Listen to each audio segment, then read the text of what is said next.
இன்று நம்ம குறித்த ஞாயிறு ஆராதனை கலந்து கொண்ட யாவரும் இயேசு கிறிஸ்து நாமத்தில் வரவேற்கிறேன். இயேசு ராஜா முன்னே செல்கிறார். ஆண்டவர் நம்ம முன்பாக செல்லும் போது எவ்வளவு பிரச்சனைகள் வந்தாலும் அதை அவர் போக்குவார். ஹல்லேலூயா. நல்ல உற்சாகமா கரங்களை தட்டி இந்த பாடலை பாடுவோம்.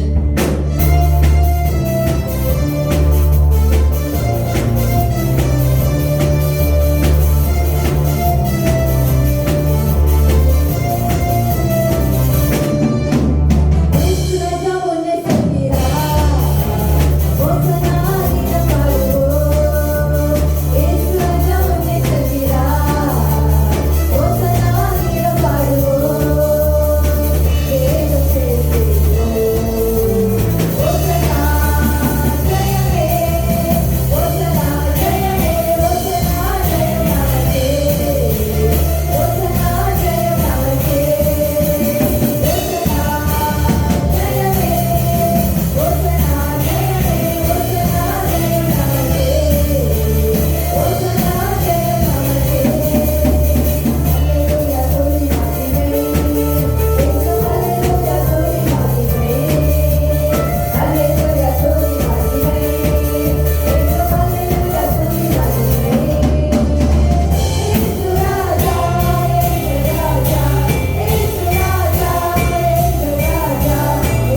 ourselves so much harder.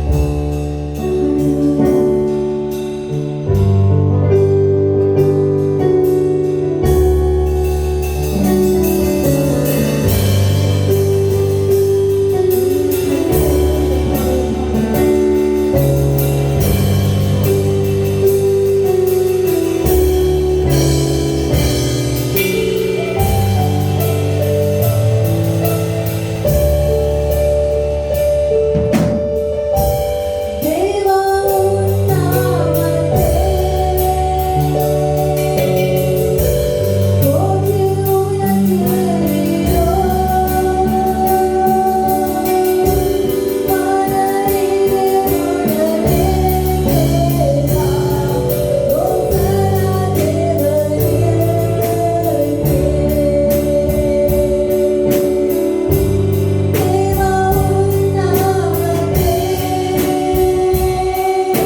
பரிசுத்த நாமத்திற்கு ஸ்தோத்திரம். இந்த பரிசுத்த ஓய்வு நாளிலே தேவனுடைய சமூகத்திலே உங்களை யாவரையும் பார்ப்பது குறித்து மிகுந்த சந்தோஷம் அடைகிறேன்.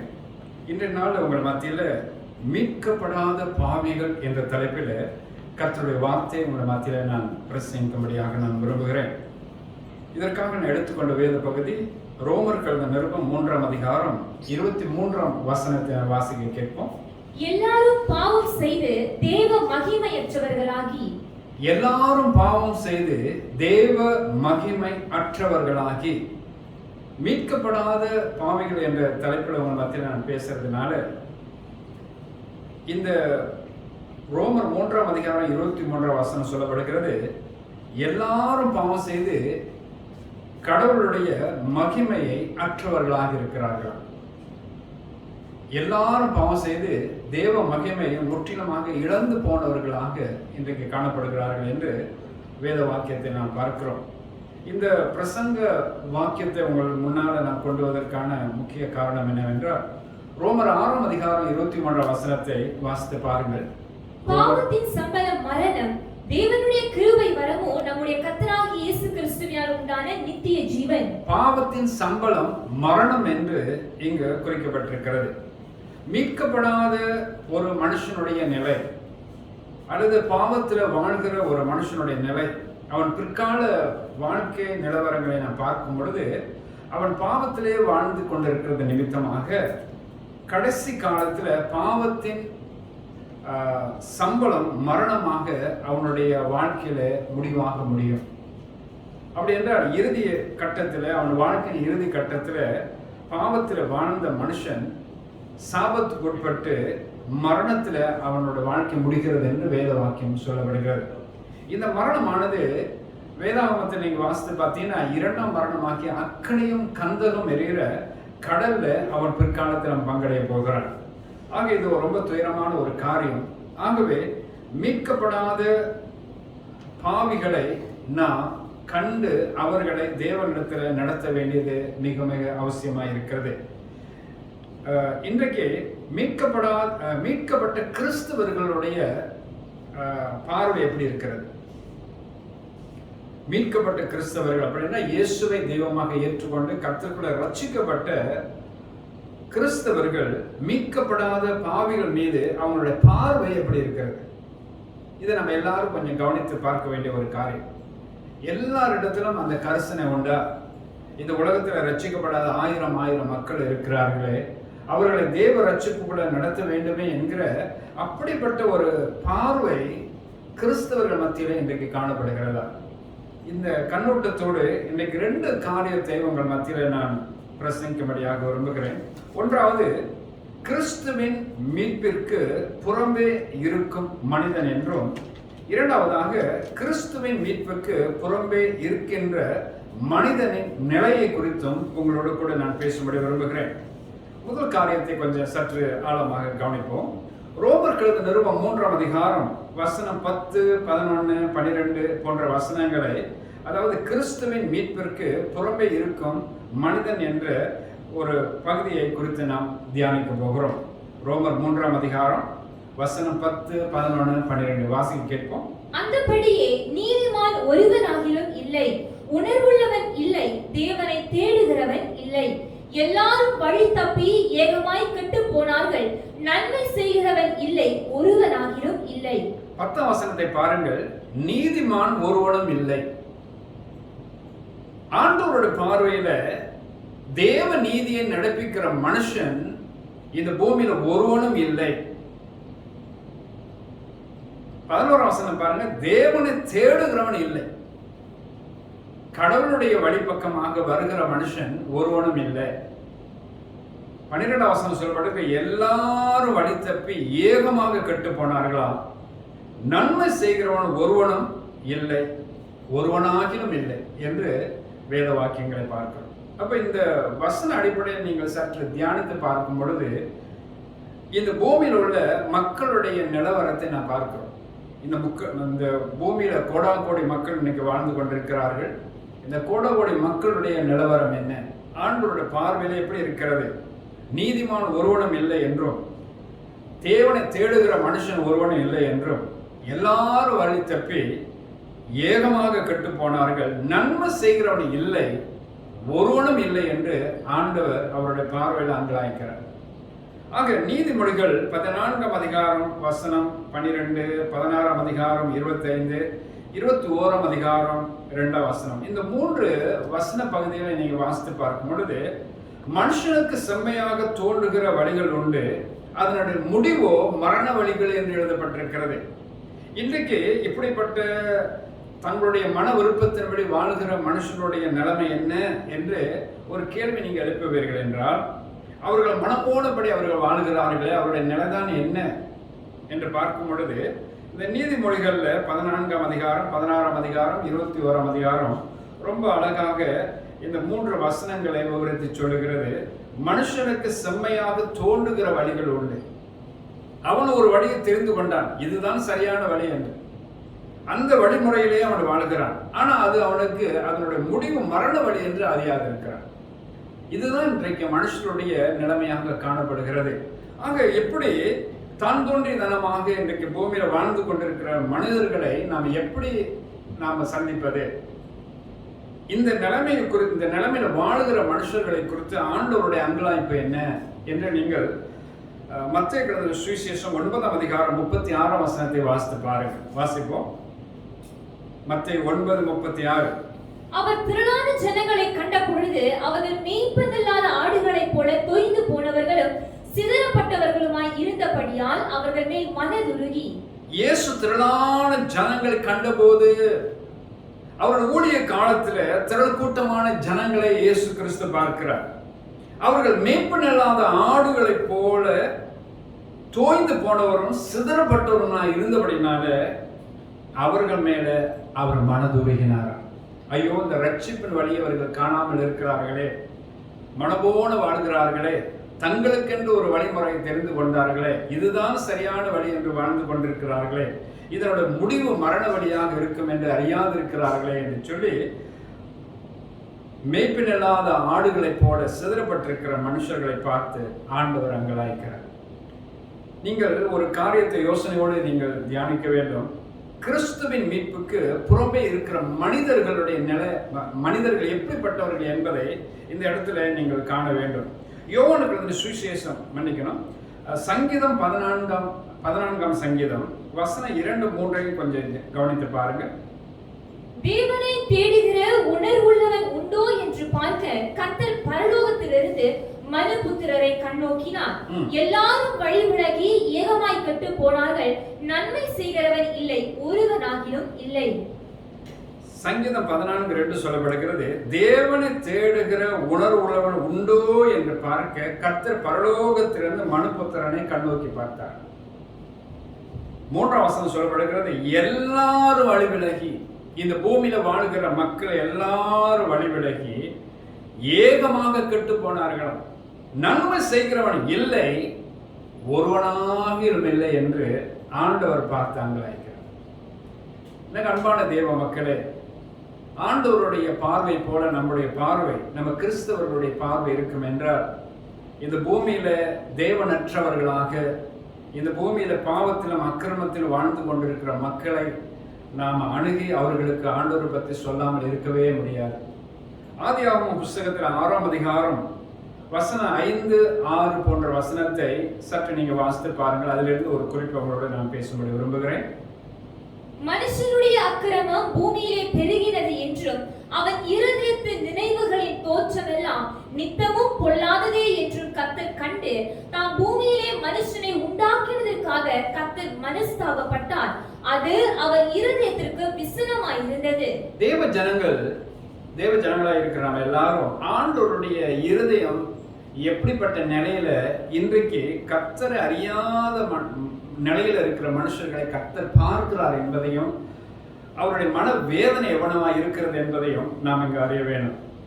5ஆம் வசனம் சொல்லப்படுகிறது, மனுஷனுடைய அக்கிரமம் பூமியில பெருகினது என்றும் அவனை இருதயத்தின் நினைவுகளின் தோற்றம் என நித்தமும் பொல்லாததாக இருக்க கண்டு தன் பூமியில மனுஷனை உண்டாக்கினதற்காக கர்த்தர் மனஸ்தாபப்பட்டார். அது அவருடைய இருதயத்திற்கு விசனமா இருந்ததா. ஐயோ, இந்த மனுஷர்கள் இப்படி போய்விட்டார்களே, தங்களுடைய மனமோனபடி வாழ்ந்து பாவத்திலும் அக்கிரமத்திலும் ஜீவித்து தங்கள் வாழ்க்கை கெடுத்து கொண்டிருக்கிறார்களே என்று சொல்லி ஆண்டவர் அங்கலாய்க்கிறார். பாருங்க, ஒரு வசனத்தை உங்களுக்கு நான் ஞாபகப்படுத்த விரும்புகிறேன். நீங்கள் யோவானுக்கு எழுதின சுவிசேஷம் 14ஆம் அதிகாரம் 1 முதல் 3 வசனங்களை நீங்கள் வாசித்து பார்த்தீங்கன்னா, கடவுள் சொல்றாரு, உங்களை இருதயம் கலங்காதிருப்பதாக, தேவனிடத்தில் விசுவாசமாயிருங்கள், என்னிடத்தில் விசுவாசமாயிருங்கள். என் பிதாவின் வீட்டில் அநேக வாசஸ்தலங்கள் உண்டு, அப்படி இல்லாதிருந்தால் நான் உங்களுக்கு சொல்லி இருப்பேன். ஒரு ஸ்தலத்தை உங்களுக்காக ஆயத்தம் பண்ண போகிறேன். நான் போய் ஸ்தலத்தை ஆயத்தம் பண்ணின பின்பு நான் இருக்கிற இடத்துல நீங்களும் இருக்கும்படி நான் மறுபடி வந்து உங்களை என்னிடத்துல சேர்த்துக் கொள்வேன் என்று சொல்லுகிறார். அப்ப கடவுளுடைய மகாபெரிய விருப்பம் என்னன்னாக்கா, அவர் இருக்கிற இடத்துல நாம எல்லாரும் இருக்கணும். அப்ப அவர் இருக்கிற இடத்துல நாம் இருக்க வேண்டும் என்றால் அவர் பரிசுத்தனா இருக்கிறது போல நாமும் பரிசுத்தமா இருக்கணுமே. 1 பேதுரு 1ஆம் அதிகாரம் வசனம் 15-16 வசனத்தை நீங்க வாசித்து பாருங்கள். உங்களை அழைத்தவர் பரிசுத்தராய் இருக்கிறது போல உங்களை நடக்க எல்லாவற்றிலேயும் பரிசுத்தராய் இருங்கள் என்று எழுதப்பட்டிருக்கிறது. அப்ப தேவன் விரும்புகிற அந்த பரிசுத்த வாழ்க்கை இந்த பூமியில மனுஷன் வாழாமல் இருப்பான் என்றால், அல்லது ஆண்டவராக இயேசு கிறிஸ்து சிந்தின இரத்தத்தினால மீட்கப்படாத நிலையில இன்னைக்கு மனிதர்கள் வாழ்வார்கள் என்றால் அவருடைய நிலைமை ரொம்பவே பரிதாபம். ஆகவே பாவத்திலும் அக்கிரமத்திலும் வாழ்கிற மனுஷர்களை பார்த்து கர்த்தர் அங்கலாய்க்கிறார். இன்னைக்கு கிறிஸ்தவர்களாக இருக்கிற நாம தான் அவர்களுக்கு போயிட்டு சுவிசேஷத்தை சொல்லி அவர்களை தேவனிடத்துல கொண்டு வரணும். அப்படி கொண்டு வராத பட்சத்துல இன்றைக்கு கிறிஸ்துவின் மீட்பிற்கு புறம்பே இருக்கிற மனுஷர்களை நீங்க கவனித்து பார்ப்பேங்க, அவருடைய நிலைமை ரொம்பவே மோசமான நிலைமை. ஏசாயா 53ஆம் அதிகாரம் 6ஆம் வசனத்தையும் பாருங்கள். ஏசாயா 53:6. நாம் எல்லாரும் ஆடுகளைப் போல வழி தப்பி திரிந்து அவனவன் தன் தன் வழியிலே போனோம். கர்த்தரோ நம் எல்லாருடைய அக்கிரமத்தையும் அவர் மேல் விழ பண்ணினார். நாம் எல்லாரும் ஆடுகளைப் போல வழி தப்பி திரிந்து அவனவன் தன் தன் வழியிலே போனான். கர்த்தரோ நம்முடைய அக்கிரமத்தை அவர் மேல விழ பண்ணினார். ஆக நாம் எல்லாரும் ஆடுகளை போல வழி தப்பி திரிந்து தேவன் அற்றவர்களாக நம்ம மாறிட்டோம் அப்படின்னு வசனம் சொல்லப்படுகிறது. இன்னைக்கு உலக ரீதியில ரட்சிக்கப்படாத மனிதர்களை, ஆண்டவராக இயேசுவை தெய்வமாக ஏற்றுக்கொள்ளாத மனிதர்களை கர்த்தர் இப்படிதான் பார்க்கிறார். அவர்கள் எல்லாம் ஆடுகளை போல வழி தப்பி திரும்பி போயிட்டார்கள். சரியாக மேய்க்கத்தக்க மெய்ப்பன் ஒருவன் இல்லாமல் இருக்கிறான். அதனால மக்கள் எல்லாரும் செதறி போயிட்டாங்க. தேவனை தேடுகிற உணர்வில்லாத மனுஷர்களாக மாறிட்டாங்க. 1 யோவான் 1ஆம் அதிகாரம் வசனம் 8ஆம் வசனத்தை பாருங்கள். 1 யோவான் 1:8. நமக்குள் பாவம் இல்லை என்போமானால் நம்மை நாமே வஞ்சிக்கிறவர்களாய் இருப்போம். நமக்கு பாவம் இல்லை என்போமானால் நம்மை நாமே வஞ்சிக்கிறவர்களாய் இருப்போம். இந்த பூமியில் உள்ள மக்கள் தங்களுடைய நிலையை பார்த்து எனக்கு பாவம் இல்லை, நான் பரிசுத்தவான் என்று சொல்லி தங்களுக்கு தாங்களே சொல்லிக் கொள்வார்கள் என்றால், வசனம் சொல்லப்படுது நமக்கு பாவம் என்போம் நம்மை நாமே வஞ்சிக்கிறவர்களாக இருப்போம். பொதுவான ஒரு வார்த்தை கொடுத்து ஆண்டவர் இங்க பேசுறாரு. அப்ப இந்த பூமியில பிறந்த எல்லா மனுஷரும் பாவம் செய்து பாவிகளாக மாறப்பட்டிருக்கிறார்கள். அவர்களை ரட்சிப்புகளை நடத்த ஒருவர் ரட்சகர் ஒருவர் தேவை. அந்த ரட்சகர் தான் ஆண்டவராக இயேசு கிறிஸ்து. அவருடைய இரத்தத்தினால் கழுவப்பட்டு மீட்கப்பட்டவர்கள் மாத்திரமே தேவனுக்குரியவர்களாக மாறுவார்கள். 10ஆம் வசனத்தையும் பாருங்கள். 1 யோவான் 1:10. நாம் பாவம் செய்யவில்லை என்போமானால் நாம் அவரை பொய்யராக்குகிறவர்களாய் இருப்போம், அவருடைய வார்த்தை நமக்குள் இராது. நாம் பாவம் செய்யவில்லை என்போமானால் நாம் அவரை பொய்யராக்குகிறவர்களாக இருப்போம். நான் பாவமே செய்யல அப்படின்னு ஒரு மனுஷன் இந்த பூமியில சொல்லிக் கொள்வான் என்றால், ஆண்டவராக இயேசு கிறிஸ்துவை பொய்யராக்குகிறவராக அவன் காணப்படுவான். ஆக இதிலிருந்து நாம ஒரு காரியத்தை நாம தெளிவாக தெரிய வருகிறது. பூமியில் உள்ள எல்லா மனிதர்களும் பாவம் செய்து தேவனுடைய மகிமை இழந்து போனவர்களாக இன்னைக்கு காணப்படுகிறார்கள். 1 யோவான் 3ஆம் அதிகாரம் 8ஆம் வசனத்தை பாருங்கள். பாவம் செய்கிறவன் பிசாசினால் உண்டாயிருக்கிறான், ஏனெனில் பிசாசானவன் ஆதி முதல் பாவம் செய்கிறான். பிசாசினுடைய கிரியைகளை அழிக்கும்படிக்கே தேவனுடைய குமாரன் வெளிப்பட்டார். 9-10 வாசிங்க. தேவனால் பிறந்த எவனும் பாவம் செய்யான், ஏனெனில் அவருடைய வித்து அவனுக்குள் தரித்திருக்கிறது. அவன் தேவனால் பிறந்தபடியினால் பாவம் செய்ய மாட்டான். இதனாலே தேவனுடைய பிள்ளைகள் இன்னார் என்றும் பிசாசின் பிள்ளைகள் இன்னார் என்றும் வெளிப்படும். நீதியை செய்யாமலும் தன் சகோதரனில் அன்பு கூறாமலும் இருக்கிற எவனும் தேவனால் உண்டானவன் அல்ல. நன்றாக கவனித்து பாருங்கள். இங்கு ஒரு உண்மையை நான் உங்களுக்கு சொல்ல போகிறேன். 1 யோவான் 3ஆம் அதிகாரம் 8ஆம் வசனத்தில் சொல்லப்பட்டிருக்கு, பாவம் செய்கிற எவனும் பிசாசினால உண்டாயிருக்கிறார். இந்த உலகத்துல ஒரு தீய சக்தி இருக்கிறது.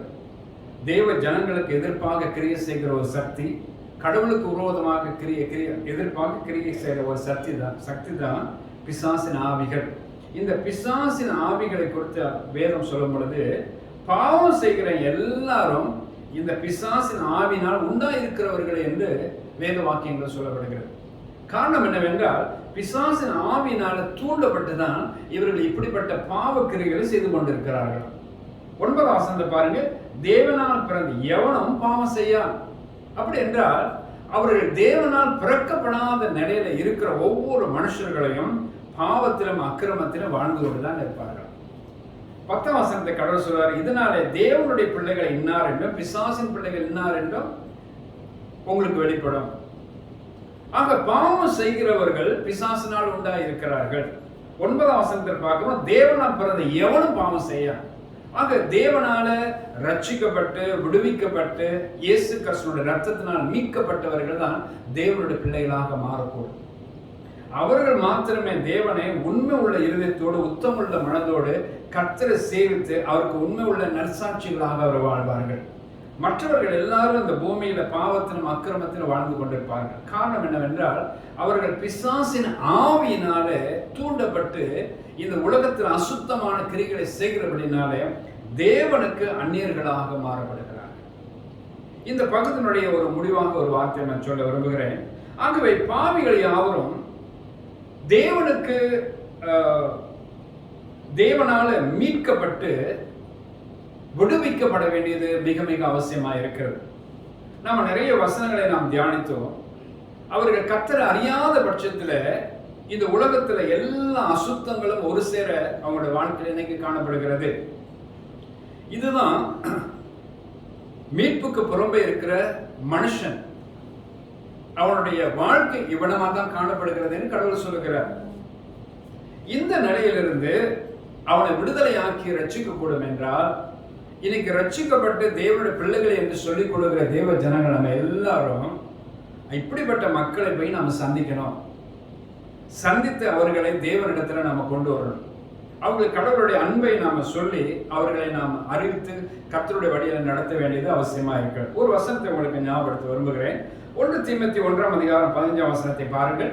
பாவிகளை ரட்சிக்க கிறிஸ்து இயேசு உலகத்தில் வந்தார் என்கிற வார்த்தை உண்மையும் எல்லா அங்கீகரிப்புக்கும் பாத்திரமுமானது. பாவிகளை ரட்சிக்க தான் கிறிஸ்து இயேசு உலகத்துக்கு வந்தார். இப்படிப்பட்ட பாவிகளை, அதாவது இயேசுவை மீட்புக்கு புறம்பே இருக்கும் இப்படிப்பட்ட மனிதர்களை அவர்களை பார்த்து ஆண்டவர் சொல்றாரு 1 தீமோத்தேயு 1ஆம் அதிகாரம் 15ஆம் வசனத்துல, பாவிகளை ரட்சிக்க தான் கிறிஸ்து இயேசு உலகத்துக்கு வந்தார். அப்ப இந்த கிறிஸ்து இயேசுவானவர் ஆளுதான் ஒரு மனுஷனுக்கு ரட்சிப்பு உண்டாகும் என்று மிக மிக தெளிவாக நாம் பார்க்கிறோம். இந்த இயேசுவை யாரெல்லாம் மக்களுக்கு போய் அறிவித்து அவர்களுக்கு தேவனுடைய அன்பை சொல்லி அவர்களை கிறிஸ்துவண்டை கொண்டு வந்து தேவனுடைய சத்தியத்தில் அவர்கள் வளர செய்யும் பொழுது மாத்திரமே பாவ சாபங்களை விட்டு விலகுவார்கள். இயேசு கிறிஸ்துவின் ரத்தத்தினால் மீட்கப்படும் பொழுது எல்லா அசுத்தங்களும் அவங்களை விட்டு போகும், எல்லா சாப சஞ்சங்களும் அவங்களை விட்டு போகும். ஆகவேதான் 1 தீமோத்தேயு 1:15 வாசிக்கிறோம், பாவிகளை ரட்சிக்க தான் கிறிஸ்து இயேசு உலகத்துக்கு வந்தார். ஆக இந்த கிறிஸ்து இயேசுவை கர்த்தரை அறியாத மனுஷர்களிடத்துல நாம் போய் சொல்லுகிறோமா? இன்னைக்கு ரட்சிக்கப்பட்டு தேவனுடைய ஆலயத்துல வந்து அவரை துதித்து பாடி மகிமைப்படுத்தி ஆராதிக்கிற ஒரு கூட்ட மக்கள் நாம் இருக்கிறோமே, நம்ம எல்லாரும் ரட்சிக்கப்படாத கூட்ட மக்களை நாம் சந்திக்கிறோமா? அப்படி சந்தித்தா தான் அவர்களை ரட்சிப்போட நடத்த முடியும். அப்படி நீங்க அவங்களை சந்திக்காமல் இருப்பீர்கள் என்றால் அவங்களுடைய நிலைமை ரொம்பவே பரிதாபம். அவங்க மரிப்பார்கள் என்றால், இன்றைக்கு அவர்கள் மரிப்பார்கள் என்றால் நரக பாதாளம் அவங்களை தேடி வரும்.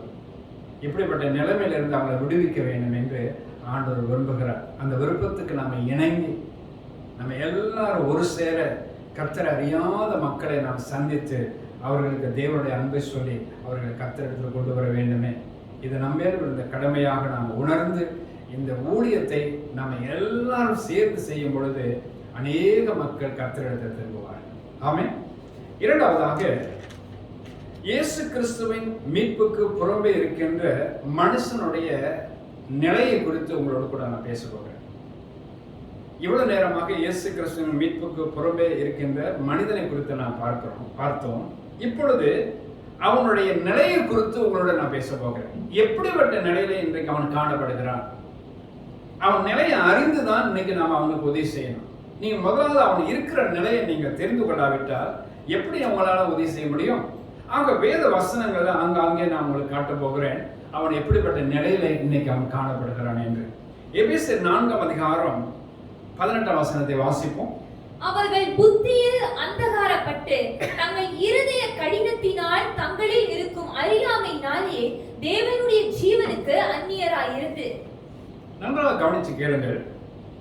கிறிஸ்துவின் மீட்புக்கு புறம்பே இருக்கின்ற மனுஷனுடைய நிலை என்ன என்று ஒரு கேள்வி கேட்பீர்கள் என்றால், வசனம் என்ன விளக்கம் சொல்லுகிறது என்றால், எபேசியர் 4:18 அவர்கள் புத்தியில் அந்தகாரப்பட்டு, அவங்களுடைய புத்தி இருளாயிற்று, இருளினால் சூழப்பட்டு தங்கள் இருதய கடினத்தினாலே தங்களை இருக்கும் அறியாமையினாலே தேவனுடைய ஜீவனுக்கு அந்நியராக இருக்கிறார். தேவனுக்கும் அவங்களுக்கும் ஒரு உறவு இல்லாதபடி மாறிட்டாங்க. அப்படி தேவனுக்கு அவங்களுக்கும் கடவுளுக்கும் அவங்களுக்கும் உறவு இல்லாமல் போனதுக்கு காரணம் என்ன? அவர்கள் புத்தி அந்தகாரப்பட்டு அவருடைய இருதய கடினத்தினாலே தங்களை இருக்கும் அறியாமையினாலே. இங்க அறியாமை என்று நாம் பார்க்கிறோம்.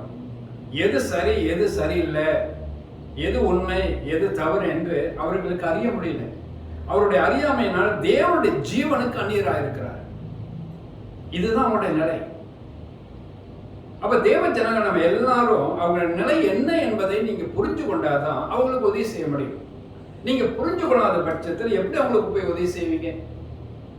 1 கொரிந்தியர் 2ஆம் அதிகாரம் 14ஆம் வசனத்தினோட மேல் பகுதியை பாருங்க. ஜென்ம சுபாவமான மனுஷனோ தேவனுடைய ஆவிக்குரியவைகளை ஏற்றுக்கொள்ளான். அவைகள் அவனுக்கு பைத்தியமாக தோன்றும்.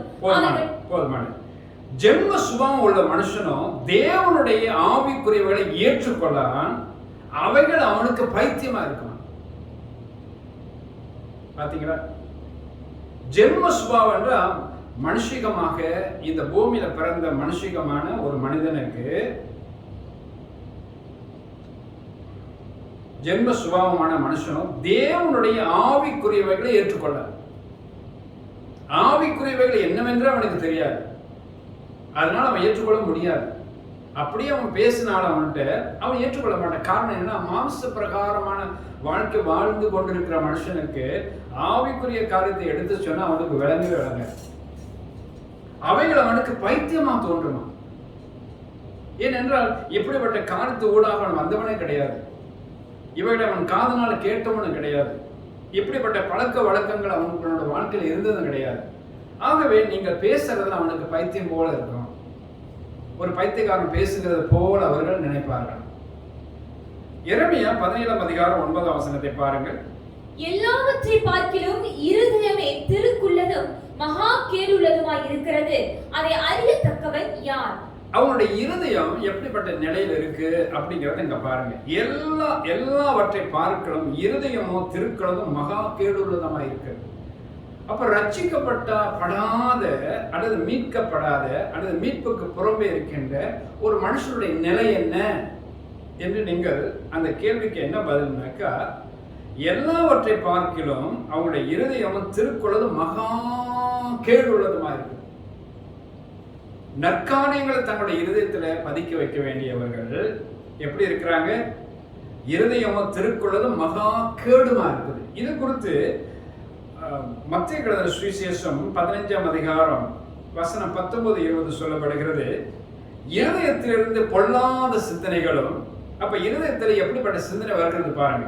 பொல்லாத சிந்தனைகளும், கொலைபாதங்களும், விபசாரங்களும், வேசித்தனங்களும், களவுகளும், பொய்சாட்சிகளும், தூஷணங்களுமே புறப்பட்டு வரணும். 20ஆம் வசனம் சொல்லப்படுகிறது, இவைகளே மனுஷனை தீட்டுப்படுத்தும். அப்ப ஒரு ரட்சிக்கப்படாத, இயேசுவை தெய்வமாக ஏற்றுக்கொள்ளாத தேவனுடைய இயேசு கிறிஸ்துனுடைய மீட்புக்கு புறம்பே இருக்கிற மனுஷனுடைய நிலை என்ன? அவனுடைய இருதயம் பொல்லாத சிந்தனைகளாலும், கொலை பாதங்களாலும், உபச்சாரங்களாலும், வேசுத்தனங்களாலும், களவுகளாலும், பொய் சாட்சிகளாலும், தூஷணங்களாலும் நிரம்பி இருக்கிறது. ஆகவே இவர்கள் தேவனுடைய ஜீவனுக்கு புறம்பானவர்களாக இருக்கிறார்கள். இந்த மாதிரி கிரியைகளை அவங்களுடைய சொந்த வாழ்க்கையை ஒவ்வொரு நாளும் தீட்டுப்படுத்தி கொண்டிருக்கிறது. ஆகவே இப்படிப்பட்ட அபகீர்த்தியான கிரியைகளினால அவங்களோட வாழ்க்கை தீட்டுப்பட்டதாக மாறி போயிற்று. இதுதான் அவங்களுடைய நிலை. இந்த நிலையை குறித்து நீங்க சரியா உணராம பட்சத்துல எப்படி அவங்கள போய் பார்ப்பீங்க? அவங்களுடைய நிலை இப்படிதான் இருக்குது என்பதை முதலாவது நீங்க புரிஞ்சு கொள்ளணும். அடுத்து இன்னொரு வசனம் சொல்லப்படுகிறது. ஆதியாகமம் 8ஆம் அதிகாரம் 21ஆம் வசனம் நடுப்பகுதியை நாம் வாசிப்போம். மனுஷனுடைய இருதயத்தின் நினைவுகள் அவன் சிறு வயது தொடங்கி பொல்லாததா இருக்கிறது. மனுஷனுடைய இருதயத்தின் நினைவுகள் அவன் சிறு வயது தொடங்கி எப்படி இருக்குதா? பொல்லாததா இருக்கு. சிறு வயது தொடங்கி அவனை இருதயத்தின் நினைவுகள் எல்லாம் பொல்லாததாக மாறி இருக்கிறது. இதை நம்ம நன்றாக புரிஞ்சுக்கணும்.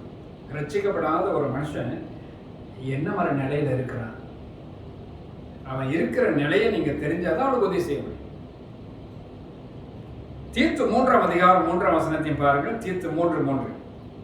ஏனெனில் முற்காலத்திலே நாமும் புத்தியினரும் கீழ்ப்படியாதவர்களும் வழி தப்பி நடக்கிறவர்களும் பலவித இச்சைகளுக்கும் இன்பங்களுக்கும் அடிமைப்பட்டவர்களும் துர்குணத்தோடும் பொறாமையோடும் ஜீவன பண்ணுகிறவர்களும் பகைக்கப்படத்தக்கவர்களும் ஒருவரை ஒருவர் பகைக்கிறவர்களுமாய் இருந்தோம்.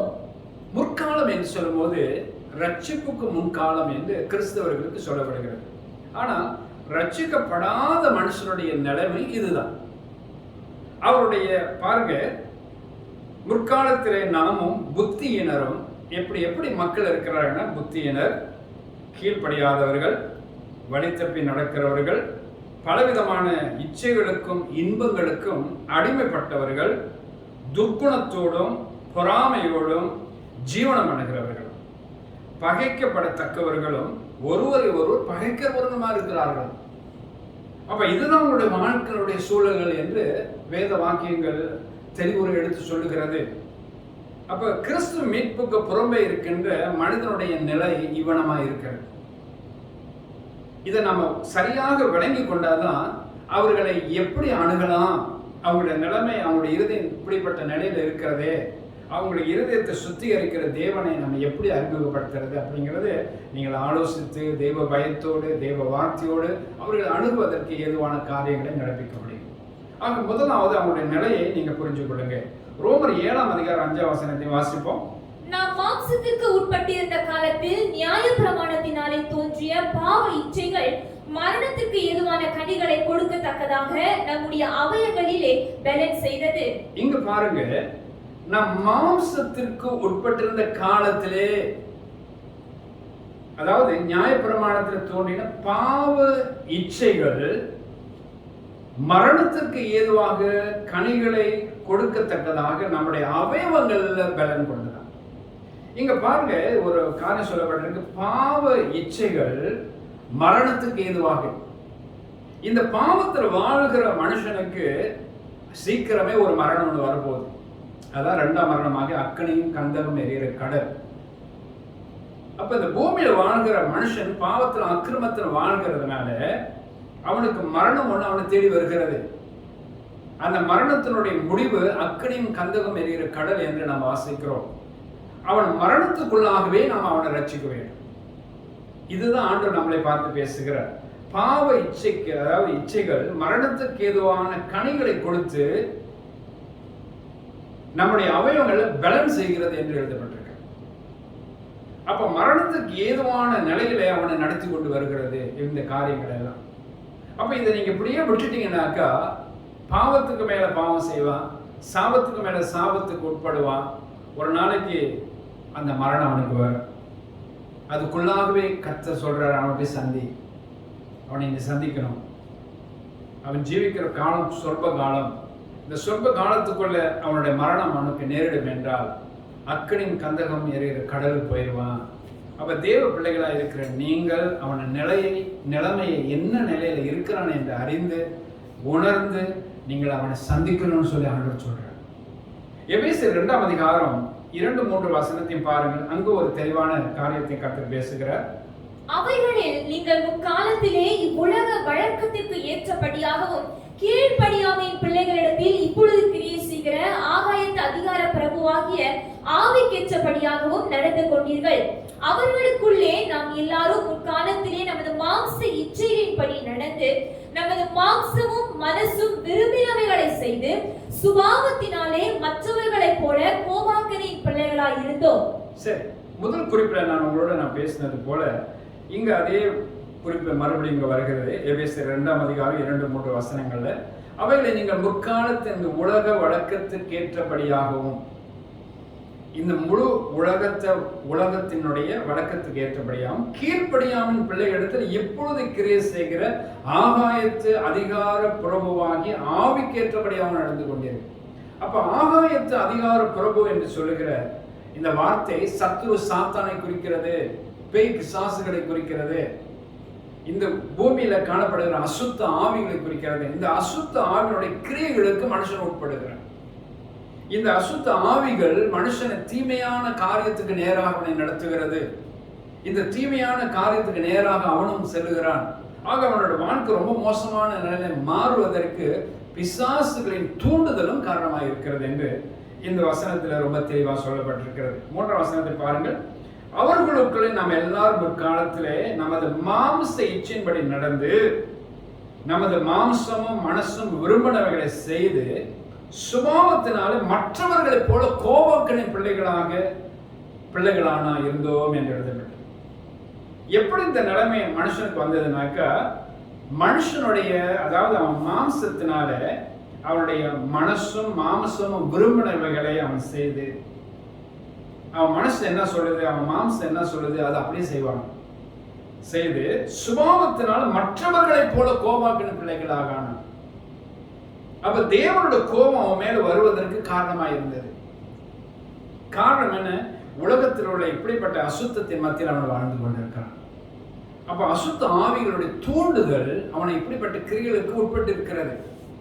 அப்ப தேவ ஜனங்கள் எல்லாரும் நம்ம ஒரு கடவுளை அறியாத ஒரு மனுஷனை நம்ம தீமையான கிரியைகள் அவனுக்குள்ள காணும் பொழுது அதை நான் பிரமிக்கத்தக்க காரியம் ஒன்றும் இல்லை. இது அவன் அசுத்தாவினால ஆளப்பட்டு இப்படிப்பட்ட கிரியைகளுக்கு உட்பட்டு இருக்கிறான் என்பதை நீங்க புரிஞ்சு கொள்ளணும்.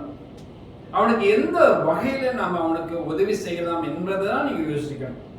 இப்ப அவனுடைய நிலை என்ன என்பதை புரிந்து கொண்டு அவனை எப்படி நாம் அணுகலாம், எப்படிப்பட்ட விதத்தில் அவனுக்கு உதவி செய்யலாம் என்பதை நீங்கள் யோசிக்கணும். இன்னொரு வேத பகுதி எழுதப்பட்டிருக்கிறது. 1 யோவான் 5ஆம் அதிகாரம் 19ஆம் வசனத்தை பாருங்கள். நாம் தேவனால் உண்டாயிருக்கிறோம் என்றும் உலகம் முழுவதும் பொல்லாங்கனுக்குள் கிடக்கிறது என்றும் அறிந்திருக்கிறோம். உலகம் முழுவதும் பொல்லாங்கனுக்குள் கிடக்கிறது என்று நாம் அறிந்திருக்கிறோம். அப்ப முழு உலகமே சத்ருவாகிய சாத்தானுடைய ஆளுகைக்குள்ள இன்னைக்கு காணப்படுகிறது. இயேசு கிறிஸ்து கூட இந்த பூமியில வாழும் பொழுது ஒரு வார்த்தை சொன்னார், இந்த உலகத்தின் அதிபதி வருகிறான், அவனிடத்தில் எனக்கு ஒன்றுமில்லை. இந்த உலகத்தின் அதிபதி வருகிறான், அவனிடத்தில் எனக்கு ஒன்றுமில்லை என்று சொன்னார். அவனுக்கு எனக்கு ஒன்றும் கிடையாது என்று சொன்னதாக நாம் பார்க்கிறோம். அப்ப இந்த உலகத்தின் அதிபதி அவன் தான் சத்ரு, சாத்தான், பொல்லாத பிசாசு. மக்களை பாவத்திலும் சாபத்திலும் அக்கிரமத்திலும் விலை செய்து பிற்காலத்தில் அவர்களை நரக பாதாளத்துக்கு கொண்டு போகிறார். அப்போ இன்றைக்கு மனுஷர்களுடைய வாழ்க்கையில காணப்பட நிறைய அசுத்தங்களை நீங்க காணும் பொழுது நம்ம ஆச்சரியப்படுறதுக்கு ஒன்றும் இல்லை. அவர்கள் பிசாசின் ஆவினால் ஆளப்பட்டிருக்கிறார்கள் என்பது உணர்ந்து எந்த வகையில் அவங்களுக்கு உதவி செய்யலாம் அப்படிங்கிறத நீங்க சிந்திக்கணும். இதுக்கு ஒரு தீர்வை நான் உங்களுக்கு கூட நான் பேசும்படி விரும்புகிறேன். நீங்கள் 1 யோவான் 4ஆம் அதிகாரம் 4ஆம் வசனத்தை வாசித்து பாருங்கள். பிள்ளைகளே, நீங்கள் தேவனால் உண்டாயிருந்து அவர்களை ஜெயித்தீர்கள். ஏனெனில் உலகத்தில் இருக்கிறவனிலும் உங்களில் இருக்கிறவர் பெரியவர். உலகத்தில் இருக்கிறவனிலும் உங்களில் இருக்கிறவர் பெரியவர். இங்க வசனம் இங்க என்ன சொல்லப்படுகிறது என்றால், சத்ரு சாத்தான் உலகத்தை ஆளுகிறான், அதிபதியாக காணப்படுகிறான், மக்கள் அசுத்தத்திலும் அக்கிரமத்திலும் விடுபடி செய்கிறான் என்று நிறைய வசனங்களை நாம் வாசித்து கொண்டு வந்தோம். ஆனா இதுக்கு ஒரு தீர்வு ஆண்டவர் என்ன சொல்றாருனாக்கா, உலகத்தில் இருக்கிறவன் உங்களில் இருக்கிறவர் பெரியவர். உலகத்தில் இருக்கிற சத்துருவாகிய சாத்தானை பார்க்கிறோம், பிசாசுகளை பார்க்கிறோம், தீய ஆவிகளை பார்க்கிறோம். கிறிஸ்தவர்களாக இருக்கிற உங்களை ஆளுகை செய்கிற உங்களுக்குள்ள இருக்கிற இயேசு கிறிஸ்து பெரியவராக இருக்கிறார். ஆமென். இந்த இயேசு கிறிஸ்துனுடைய சக்தியின் மூலமாக, பலத்தின் மூலமா, இவருடைய வல்லமின் மூலமாக, அசுத்தாவின் வல்லமினால் பாதிக்கப்பட்டு பிரச்சனைக்குள்ளாக கலங்கி கொண்டிருக்கிற மக்களுக்கு ஒரு தீர்வு உங்கள் மூலமா கிடைக்குமா? அப்ப நீங்க இயேசுவை அவர்களுக்கு கொண்டு செல்லும் பொழுது, இந்த இயேசுவை அவர்களுக்கு நீ அறிமுகப்படுத்தும் பொழுது, இயேசு கிறிஸ்துவினுடைய அன்பை கொடுத்து அவர்களை பேசி அவர்களை கர்த்தரிடத்தில் நடத்தும் பொழுது, அவர்களை இயேசுவை தெய்வமாக ஏற்றுக்கொள்ளும் பொழுது, எல்லா அக்கிரமங்களும் எல்லா பாவ சாபங்களும் அவங்களை விட்டு நீங்க போகும். நீங்கள் 1 யோவான் 1ஆம் அதிகாரம் 7, 8, 9 போன்ற வசனங்களை நீங்க வாசித்து பாருங்கள். இயேசு கிறிஸ்துவினுடைய ரத்தம் சகல பாவங்களை கழுவி அவர்களை சுத்திகரிக்கும். இயேசு கிறிஸ்துவோட ரத்தம் சகல பாவங்கள். இந்த பூமியில் அவங்க என்ன அக்கிரமம் பண்ணிருப்பாங்களோ தெரியாது, ஆனா இயேசு அவங்களுக்கு நீங்க சொல்லி பாருங்க. இயேசு கிறிஸ்துவோட அன்பை குறித்து அவங்கள்ட்ட பேசி பாருங்க. அவர்கள் இயேசுனுடைய அன்புக்குள்ளாக அவர் வந்து விடுவார்கள் என்றால், இயேசு கிறிஸ்துவோட ரத்தம் சகல பாவங்களை கழுவி அவங்களை சுத்திகரித்து விடணும். அப்ப இயேசு கிறிஸ்து யார் என்று ஒரு கேள்வி நம்ம எழும்புகிறது. முழு உலகத்தையும் ரட்சிக்கக்கூடிய அளவுல அவருக்கு பலன் உண்டா? அப்படிப்பட்ட தெய்வமா அப்படிலாம் கூட நீங்க கேட்கலாம். வேத வசனத்தை வாசித்து பாருங்க. ஒரு வசனத்தை இப்படி சொல்லப்படுகிறது. யோவான் 4ஆம் அதிகாரம் 42ஆம் வசனம். அந்த ஸ்திரியை நோக்கி, உன் சொல்லி நிமித்தம் அல்ல, அவருடைய உபதேசத்தை நாங்களே கேட்டு அவர் மெய்யாய் கிறிஸ்துவாகிய உலக இரட்சகர் என்று அறிந்து விசுவாசிக்கிறோம் என்றார்கள். இயேசு கிறிஸ்து உலக இரட்சகர் என்று எழுதப்பட்டிருக்கிறது. ஒரு நல்ல செய்தி பாருங்க. முழு உலகத்தையும் ரட்சிக்க வந்த இரட்சகர் தான் இயேசு. ஹல்லேலூயா. அவர் உலக இரட்சகர் என்று வேதத்தில் வாசிக்கிறோம். ஒரு இன, அதாவது ஒரு மதம், ஒரு குழு மக்களுக்கு மட்டும் கடவுளா வந்தவர் அல்ல இயேசு. முழு உலக மக்களுக்குமே கடவுளா வந்தவர் தான் இயேசு. ஆமென். அப்படிதான் வேதாகமத்தை நம்ம வாசிக்கிறோம். அப்ப முழு உலகத்தில் இருக்கிற மக்களுக்கு தேவ ரட்சிப்பை நீங்க சொல்லணும். அவங்க என்ன மதமோ, என்ன இனமோ, எப்படிப்பட்ட ஜனங்களோ, யாரா இருந்தாலும் பரவாயில்ல, நீ அவங்களுக்காக இயேசு கிறிஸ்து ரத்தம் சிந்திருக்கிறார். கல்வாரி சிலுவையில முழு உலக மக்களுக்காக இயேசு கிறிஸ்து ரத்தம் சிந்திருக்கிறார். அவருடைய ரத்தம் உலகத்தில் உள்ள எல்லா மனுஷருடைய பாவ சாபங்களை கழுவி சுத்திகரிக்கும் என்று எழுதப்பட்டிருக்கிறது. காரணம் என்னவென்றால், முழு உலக மக்களும் பாவிகளாக இருக்கிறார். அந்த பாவிகளை ரட்சி தான் கிறிஸ்து இயேசு இந்த உலகத்துக்கு வந்தார். ஆக அவருடைய ரத்தம் முழு உலக மக்களையும் ரட்சிக்கும் என்று எழுதப்பட்டிருக்கிறது. ஆகவே இயேசு கிறிஸ்து அவர் சாதாரண மனுஷன் அல்ல, அவர் உலக ரட்சகர். ஆமென். ஹல்லேலூயா. இதை குறித்து நீங்கள் அறிந்திருக்க வேண்டும், உணர்ந்திருக்க வேண்டும். அப்பொழுதுதான் பழைய மக்களை நீங்க சந்திக்க முடியும். வேறு ஒரு வசனத்தை வாசிங்கள். 1 யோவான் 2ஆம் அதிகாரம் 2ஆம் வசனத்தை வாசிப்போம். நம்முடைய பாவங்களை நிவர்த்தி செய்கிற கிருபாதார வழி அவரே. நம்முடைய பாவங்களை மாத்திரமல்ல, சர்வலோகத்தின் பாவங்களை நிவர்த்தி செய்கிற பலியாய் இருக்கிறார். நம்முடைய பாவத்தை மாத்திரமல்ல, சர்வலோக பாவத்தையும் நிவர்த்தி செய்கிற தேவனாய் இருக்கிறார். சர்வலோக பாவம் என்றால் முழு உலகம்.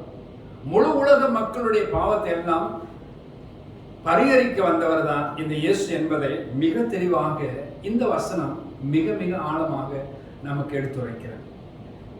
வேறு ஒரு வசனத்தை பாருங்கள். 1 யோவான் 4ஆம் அதிகாரம் 14ஆம் வசனத்தை பார்ப்போம். பிதாவானவர் குமாரனை உலக இரட்சகராக அனுப்பினார் என்று நாங்கள் கண்டு சாட்சியிடுகிறோம். பிதாவாகிய தேவன் குமாரனாகிய கிறிஸ்துவை உலக இரட்சகராக அனுப்பினார் என்று நாங்கள் கண்டு சாட்சியிடுகிறோம். அப்ப இயேசு கிறிஸ்து யாரு? உலக இரட்சகர் என்று இந்த வசனம் ரொம்பவே தெளிவாக நம்ம வாசிப்போம். வேறு ஒரு வசனத்தை வாசிப்போம். யோவான் 1ஆம் அதிகாரம் 29ஆம் வசனம். மறுநாளிலே யோவான் இயேசுவை தன்னிடத்தில் வர கண்டு, இதோ உலகத்தின் பாவத்தை சுமந்து தீர்க்கிற தேவ ஆட்டுக்குட்டி. முழு உலக பாவத்தையும் சுமந்து தீர்க்கிற தேவ ஆட்டுக்குட்டி. முழு உலக பாவத்தையும் இந்த உலகத்தில் இருக்கிற 5 கண்ட மக்களுக்காக வந்தவர் தான் இந்த இயேசு. ஹல்லேலூயா. கடைசி ஒரு வசனத்தை வாசிப்போம். 1 தீமோத்தேயு 1ஆம் அதிகாரம் 15ஆம் வசனம். பாவிகளை ரட்சிக்க கிறிஸ்து இயேசு உலகத்தில் வந்தார் என்கிற வார்த்தை உண்மையும் எல்லா அங்கீகரிப்புக்கும் பாத்திரமுமானது. அவர்களில் பிரதான பாவி நான். உண்மையும் எல்லா அங்கீகரிப்புக்கும் பாத்திரமா இருக்கிறதா. காரணம் என்னவென்றால் பாவிகளை ரட்சிக்க கிறிஸ்து இயேசு உலகத்துக்கு வந்தார். நம்ம வாசிக்கப்பட்ட அந்த வேத பகுதி எல்லாம் என்ன சொல்லப்படுதுனாக்கா, இயேசுநாதர் சாதாரண ஒரு மனுஷன் அல்ல, அவர் கடவுள் ஐயா. அவர் கடவுள் மாத்திரமல்ல, முழு உலகத்தையும் ரட்சிக்க வந்த உலக ரட்சகர். ஆக அந்த உலக ரட்சகரை நாம் இன்றைக்கு அறிந்து கொள்ளணும். நீங்க உலகம் எங்கும் உள்ள மக்களை நீங்க பார்த்தீங்கன்னா குருத்தோல ஞாயிறு ரொம்ப விமர்சனமாக கொண்டாடுகிறார்கள். ஓசன்னா ஓசன்னா என்று ஆர்ப்பரித்து ஆண்டவருடைய திருநாமத்தை மகிமைப்படுத்துகிறார்கள். ஓசனா என்ற வார்த்தைக்கு என்ன அர்த்தம்? தேவனே எங்களை ரட்சியும், எங்களை காப்பாற்றும் என்று அர்த்தம். ஆகவே இன்றைக்கு உலக ரட்சகராக இந்த இயேசு கிறிஸ்து வந்திருக்கிறார். இந்த ரட்சகராகிய தேவனை யாரெல்லாம் தெய்வமாக ஏற்றுக்கொள்ளுகிறார்களோ அவர்களுக்கு தேவ ரட்சிப்பு உண்டாகும். ஆகவேதான் தேவ பிள்ளைகள் எல்லாரும் அவருடைய நிலைமை என்ன, அதாவது கிறிஸ்துவின் மீட்புக்கு புறம்பே இருக்கிற மனுஷனுடைய நிலை என்ன என்பதை நீங்கள் தெளிவான ஒரு அறிவு உங்களுக்கு இருக்க வேண்டும். அப்பொழுது மாத்திரமே இந்த உலகத்தில் பாவிகளாக இருக்கிற மக்களை நீங்கள் அணுக முடியும். அவர்களை அணுகி கர்த்தருடைய அன்பை சொல்லி அவர்களை தேவனிடத்தில் நீங்கள் கொண்டு வர முடியும். ஆமென், ஹல்லேலூயா. இது நம்மேல் விழுந்த கடமை. நம்ம எல்லாரும் ஒரு சேர இந்த நற்பணியில இறங்கி நம்ம எல்லாரும் ஆண்டவருடைய திருநாமத்தை நம்ம மகிமைப்படுத்தணும். ஆமென். 2 காரியத்தை நாம் குறிப்பாக உங்களோட பேசினேன். கிறிஸ்துவனுடைய மீட்புக்கு புறம்பே இருக்கும் மனிதன் என்றும், இரண்டாவது கிறிஸ்துவின் மீட்புக்கு புறம்பே இருக்கும் மனுஷனுடைய நிலை என்ன என்றும் உங்களோட நான் பேசியிருக்கிறேன். ஆகவே கர்த்தருடைய வார்த்தையை தெரிந்து கொண்ட நம்ம எல்லாரும் ஆண்டவராகிய இயேசு கிறிஸ்துவனுடைய அன்பை தெளிவுரை நீங்கள் அறிந்து புரிந்து கர்த்தருக்கு உகந்த ஒரு நல்ல ஒரு பரிசுத்தமான வாழ்க்கை வாழுங்க. அது மாத்திரமல்ல, இந்த உலகத்தில் பாவியாக இருக்கிற மக்களை நீங்கள் போய் பார்க்கணும். அக்கிரமத்திலும் பாவத்திலும் வாழ்கிற மக்களை நீங்கள் போய் பார்க்கணும். பார்த்து அவர்களுக்கு தேவனுடைய அன்பை சொல்லி நீங்கள் எல்லாரும் அவர்களை கர்த்தரிடத்தை நீங்கள் கொண்டு வரணும். இது கிறிஸ்தவர்களாக இருக்கிற நம்மேல் விழுந்த கடமையாக இருக்கிறது. அப்போ மீட்கப்படாத பாவிகள் என்ற தலைப்பில் அநேக காரியங்களை உங்களோடு கூட நான் பேசியிருக்கிறேன். இதை நீங்கள் மனதில் வைத்து ஒவ்வொரு கிறிஸ்தவர்களும் உங்களுடைய கடமையாக உணர்ந்து நீங்கள் இந்த பூமியில் ரட்சிக்கப்படாத மக்களை நீங்கள் சந்தித்து கர்த்தருடைய அன்பை நீங்கள் சொல்லணும். அப்படி சொல்லும் பொழுது மாத்திரம்தான் இயேசு கிறிஸ்து சிந்தின ரத்தம் மனுஷனுடைய பாவங்களை கழுவி மீட்கப்பட, அவர்கள் ரட்சிக்கப்பட, அவர்கள் விடுவிக்கப்பட கர்த்தர் இந்த ரத்தத்தை தானமாக கொடுத்திருக்கிறார், இனாமாக கொடுத்திருக்கிறார், ஃப்ரீயாக கொடுத்திருக்கிறார். இந்த ரத்தம் தான் விலையேறு பெற்ற ரத்தம். இந்த விலையேறு பெற்ற ரத்தம் மக்கள் விடுதலை ஆகும், மக்களை குணமாக்கும், மக்களை ரட்சிக்கும். ஆக தேவனுடைய அன்பை இந்த உலக மக்களுக்கு நம்ம சொல்லுவோமா? கர்த்தர் நம்மளோட கூட இருப்பார்கள். ஜெபம் செய்வோம். மகா பரிசுத்தமுள்ள தேவனாகிய கர்த்தாவே இயேசு கிறிஸ்துவின் நாமத்தினால நம்முடைய தெய்வீக சமூகத்தில் நாங்கள் வந்திருக்கிறோம். இவ்வளவு நேரமாக நம்முடைய தெய்வீக அன்பை நாங்கள் தியானிக்க கர்த்தர் கிருபை பாராட்டினரே மக்கள் நன்றி அப்பா. இவ்வளவு நேரமாக கர்த்தருடைய வார்த்தையை நாங்கள் தியானித்தோம். ஆண்டவரை, கிறிஸ்துவின் மீட்பிற்கு புறம்பே இருக்கும் மனுஷனை குறித்தும் கிறிஸ்துவின் மீட்புக்கு புறம்பே இருக்கும் மனிதனுடைய நிலை என்ன என்றும் நாங்கள் வேதாகமத்தை நாங்கள் தியானித்தோம். ஆண்டவரை, பல வசன ஆதாரங்களோடு இவைகள் எல்லாம் எங்களோட மனத்திரடு ஆழமாக பதிய வைத்து ஆண்டவரே, இந்த பூமியில் இருக்கிற அவிசுவாசிகள், கர்த்தர் அறியாத மக்கள், தேவனுடைய அன்புக்கு புறம்பே இருக்கிற மக்கள், தேவனுடைய ஆண்டவரே நீதிக்கு புறம்பே இருக்கிற மக்கள், தேவனுடைய பரிசுத்தத்திற்கு புறம்பே வாழ்கிற மக்கள், இவர்களை நாங்கள் அணுகி கர்த்தருடைய அன்பை சொல்லி அவர்களை தேவனிடத்தில் கொண்டு வர பரிசுத்த ஆவியாக தேவன் தாமே எங்களுக்கு கிருபையும் இரக்கத்தையும் அன்பை நீங்கள் பாராட்டுவீராக. கர்த்தருடைய மகா பெரிய இரக்கம் எங்கள் மத்தியில் இருந்து எங்கள் ஒவ்வொருவரையும் ஆசீர்வதித்து ஆண்டு கொண்டு நடத்துவீராக.